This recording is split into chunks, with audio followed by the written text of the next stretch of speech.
आणि आता बातम्यांचा वेगवान आढावा घेऊया 100 हेडलाईन्स मधून। केदारनाथमध्ये हेलिकॉप्टर दुर्घटना, 7 जणांचा मृत्यू, मृतांमध्ये महाराष्ट्रातील 3घांचा समावेश। आर्यन एव्हिएशनचे हेलिकॉप्टर कोसळलं, गौरीकुंड सोनप्रयागच्या जंगलात हेलिकॉप्टर कोसळल्याची माहिती।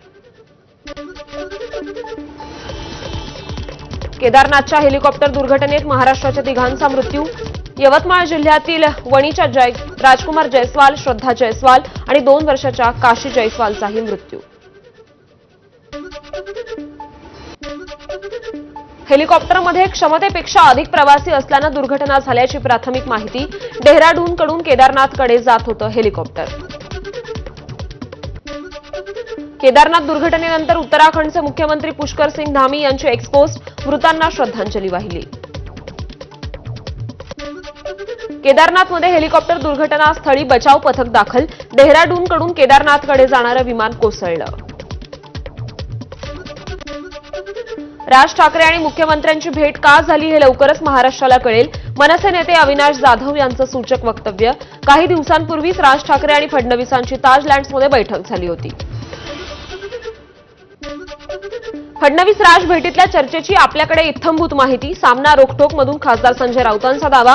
महाराष्ट्रात सध्या मदाऱ्यांचा खेळ सुरू असून प्रत्येक पक्ष नेता आपल्या तालावर नाचतो असं फडणवीसांना वाटतं, असाही हल्लाबोल। मुंबई महापालिकेवर प्रशासक असताना कमिशनमधून 34,000 कोटींची कमाई, ठाकरेंच्या शिवसेनेचे खासदार संजय राऊतांचा गंभीर आरोप। 34,000 कोटींपैकी शिंदे फडणवीसांना किती मिळाले ते कळालं पाहिजे, राऊतांचा हल्लाबोल। ठाकरे गटाच्या मुंबईतील शाखा प्रमुखांची आज शिवसेना भवन इथे बैठक होतीये। बैठकीला उद्धव ठाकरे शाखा प्रमुखांना मार्गदर्शन करणार आहेत। आगामी मुंबई महानगरपालिका निवडणुकीच्या पार्श्वभूमीवर या बैठकीला महत्त्व। आगामी मुंबई महानगरपालिकेच्या निवडणुकीसाठी राष्ट्रवादी काँग्रेस शरदचंद्र पवार पक्षाचं आज बिगुल वाजणार आहे। आज घाटकोपरमध्ये राष्ट्रवादीचं संकल्प शिबिर, कार्यक्रमाला शरद पवार, सुप्रिया सुळे आणि जयंत पाटील उपस्थित राहतील। मुख्यमंत्री देवेंद्र फडणवीस आज नागपूर दौऱ्यावर, नागपुरात काही पक्षीय बैठकांमध्ये सहभागी होणार असल्याची माहिती। नागपुरात आज आरएसएस आणि भाजपची मोठी समन्वय बैठक। या बैठकीत संघाच्या 32 संघटनांचे प्रतिनिधी आणि भाजपचे वरिष्ठ नेते सहभागी होतील। मुख्यमंत्री फडणवीसही उपस्थित राहण्याची शक्यता आहे। रायगडात शिवसेना राष्ट्रवादीचा तिढा सुटत नसेल तर पालकमंत्रीपद भाजपला द्यावं, भाजपचे ज्येष्ठ नेते आमदार रवींद्र पाटील यांचं विधान। मी एखाद्याला निवडून नाही द्यायचं म्हणजे काय करतो हे सगळ्या महाराष्ट्राला माहीत आहे। कारखान्याचा चेअरमॅन मीच होणार, जर 5 वर्ष भाव नाही दिला तर नावाचा अजित पवार नाही। माळेगाव सहकारी साखर कारखान्याच्या निवडणूक प्रचारात अजित पवारांचं विधान।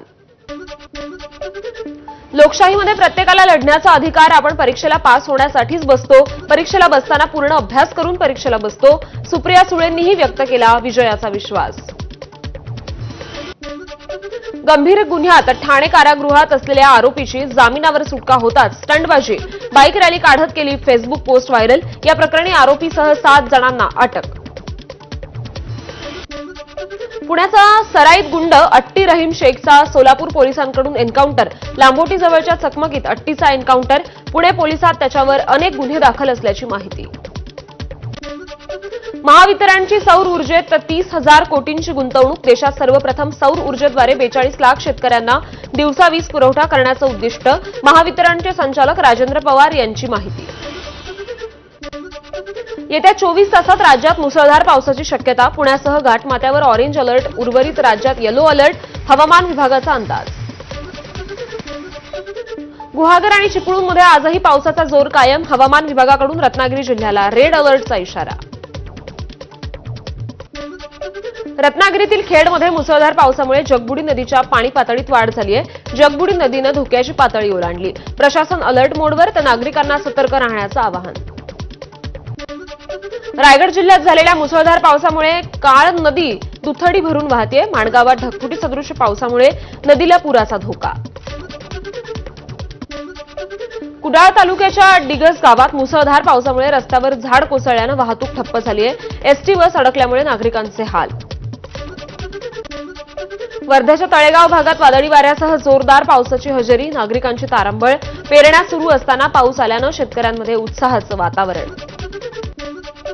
आजपासून मुंबईकरांना राखीव साठ्यातून पाणी पुरवठा होणार. वैतरणा धरणातून 68,000 दशलक्ष लिटर तर भातसामधून 1,13,000 दशलक्ष लिटर पाणी उचलणार. मुंबईत तलावांचा साठा फक्त 9% असल्यानं प्रशासनानं हा निर्णय घेतलाय. उद्यापासून विठ्ठलाच्या टोकन दर्शनाला सुरुवात होणार आहे. त्यासाठीच्या ऑनलाईन बुकिंगला आज सुरुवात देखील झाली आहे.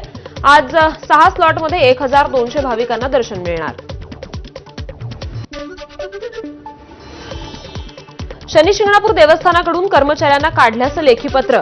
सकल हिंदू समाजाच्या मागणीनंतर मुस्लिम कर्मचाऱ्यांना काढण्यात आल्यानं सकल हिंदू समाजाचं आंदोलन स्थगित. मध्य रेल्वे मार्गावर आज सीएसएमटी ते विद्याविहार अप डाऊन मार्गावर मेगा ब्लॉक. विविध अभियांत्रिकी आणि देखभाल दुरुस्तीच्या कामासाठी सकाळी 10:55 ते दुपारी 3:55 हा मेगा ब्लॉक असेल. पश्चिम रेल्वे मार्गावर आज सकाळी 10 ते दुपारी 3 दरम्यान मेगा ब्लॉक.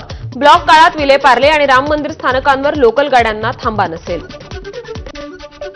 हार्बर रेल्वे मार्गावर आज पनवेल ते वाशी अप डाऊन मार्गावर मेगा ब्लॉक. सकाळी 11:05 पासून दुपारी 4:05 ब्लॉक असेल. ब्लॉक काळात वाशी ते पनवेल लोकल सेवा बंद असेल.